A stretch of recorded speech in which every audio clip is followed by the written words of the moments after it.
Minha gente, tudo certo com vocês? Quinta-feira, todo mundo tá ligado que quinta-feira é dia de dedura. Pelas bandas de casa, sai um calor infernal, parecendo um cuscuz. Mas bora lá, última dedura do ano. Me comprometi com vocês que a gente ia falar hoje sobre a história do orixá regiano e como isso é uma barbaridade, uma sandice, uma invencionice, uma falta do que fazer de dois tipos de pessoas. A primeira, pessoas que não fazem absolutamente nenhuma ideia de como o sistema oracular, baseado em diversas percepções africanas, funciona. E uma segunda categoria, e essa muito mais perigosa, que são os charlatões, que principalmente nessa época de final de ano aí, seguindo a ideia das revistas de astrologia aí, inventam essa ideia de ser história de que um santo ou de dois santos a partir de uma numerologia que não tem nada a ver com as culturas africanas, há de reger todo ano para 8 bilhões de pessoas. Isso é simplesmente sem sentido em todos os níveis. Mas como essa minha brincadeira, falando sério, ela é recorrente, eu já faço isso desde a época do Orkut, eu optei por abrir mão disso hoje para falar de um assunto um pouco mais sério e grave. Não sei se vocês estão sabendo, essa semana o babalorixá Balbino Daniel de Paula, também conhecido como Obaraí de Aganju, do Ilha Xelpô Aganju, foi acusado de estupro por uma mulher. Importante chamar a atenção, né? Balbino tem mais de 80 anos de idade, não que no caso, né, diante de um crime, o lance da idade seria o que, enfim, menos pesaria, não é sobre isso. Mas alguns aspectos, na minha visão, eles precisam ser pensados. Primeiro, toda a solidariedade a esta mulher, que até o momento está na condição de vítima, já que foi ela que fez a denúncia. Então, na cabeça dela, pelas vias de regra, pelas vias de fato, seja lá por que caminho for, ela acredita ter sido alvo de uma condição de abuso sexual ocasionada dentro de um espaço de uma comunidade terreiro por uma liderança religiosa. E aí eu acho que, primeiro, toda vítima ela precisa ser ouvida e, a partir da sua denúncia, o crime precisa ser apurado e, no caso de comprovado, punido no rigor e na forma da lei. Ponto. Isso é um ponto, e para mim é um ponto pacífico. Outro aspecto que eu acho que a gente precisa pensar, a maneira como esse tipo de notícia é vinculado. Eu fiquei sabendo dela através de uma nota pública lançada pela página oficial do próprio Poaganju, repudiando a denúncia, atestando pela idoneidade da liderança.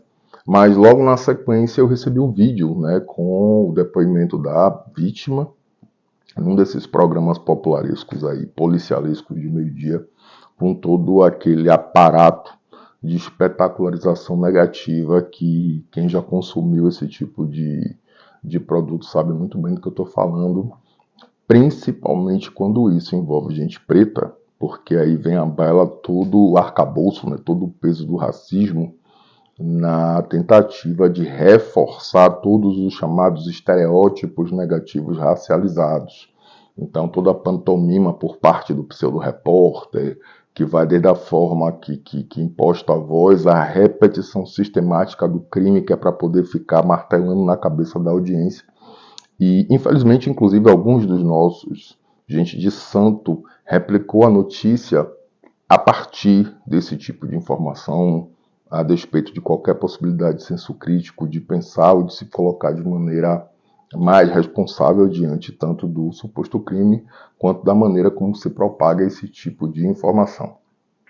Um outro aspecto, em diversas páginas, e isso não é a primeira vez que acontece, eu lembro que há uns 2, 3 anos atrás, uma dessas afro-equivocadas que estão aí, que viraram web celebridades, falavam, né, porque existe muito abuso sexual dentro do candomblé. Não existe muito abuso sexual dentro do candomblé.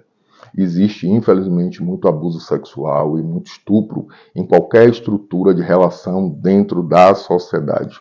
Candomblé, ele não acontece, ou religião não acontece fora ou a parte da sociedade. Ela é parte da sociedade. Então, se você está vinculado a um espaço onde falta hombridade, onde falta caráter, onde falta compromisso da liderança, seja ela um pai de santo, um pastor, um líder de centro espírita, um padre, ou seja lá quem for, infelizmente isso não tem a ver com o espaço do sagrado em qualquer uma de suas configurações, tem a ver com falta de caráter, falta de, enfim, tudo que eu acabei de dizer. Então nós precisamos tomar cuidado, inclusive precisamos tomar cuidado com esses afro-oportunistas. Então esta mulher, por exemplo, ela dizia da possibilidade, a partir das coisas que ela tirou da cabeça dela e do cu, que por conta disso o ideal era que as pessoas começassem a se autocuidar, ou seja, acaba com o candomblé, acaba com tudo, porque cada um vai pegar seu caldo quinó, seu candomblé miojo, fazer em sua casa, em 3 minutos está pronto e você resolve sua vida. E aí foda-se toda a estrutura do candomblé, que porque por conta de um ou outro criminoso, a idoneidade de todo o povo de santo é jogada por terra. Mais recentemente, um outro cara também estava publicando, indicando que só mulheres poderiam fazer ebós em mulheres, que só homens poderiam fazer ebó em homens, como se mulheres também não pudessem ser abusadoras, como se inclusive homens em outras condições de poder também não pudessem ser abusadores, ou colocando nós homens nesse papel do estuprador em potencial, que também é um estereótipo racial, que é o chamado mandingo, né? É o homem preto como o predador sexual nato, lascivo, que vive cheio de desejo e que não consegue se controlar, não consegue, é atávico, não consegue controlar seus anseios, seus desejos. Então as pessoas precisam aprender a ter responsabilidade com o que fazem, com o que dizem. Parar. A palavra talvez que eu mais repita aqui nesse espaço é: não essencializem pessoas pretas. Isso serve para tudo, em todas as circunstâncias. Cada caso deve ser avaliado em seus termos, em suas condições, porque senão a gente cai em um monte de categoria que generaliza. E repito com muita frequência, nós, o povo preto, mais ainda, nós, o povo de santo, não dispomos dos mecanismos para conseguir dirimir os males que são feitos conosco. Então, quando a reputação de uma liderança é destruída, mesmo que ela seja inocente, e que até mesmo nós colocamos isso numa lente de aumento em rede social sem pesar o que dizemos ou como lidamos com essa informação, depois não adianta dizer que a liderança é inocente, porque o estrago já está feito de uma forma tão poderosa que nós não temos como rebater a informação negativa. Então é necessário, é essencial que a gente aprenda a ter responsabilidade, até nesse espaço aqui, que muitos de nós passou a acreditar que é terra de ninguém. É isso, sobre isso. Quinta-feira todo mundo está ligado que é dia de ideia dura. Gostaria de terminar o ano de uma forma mais leve, mas a vida se sobrepõe a tudo até 2024.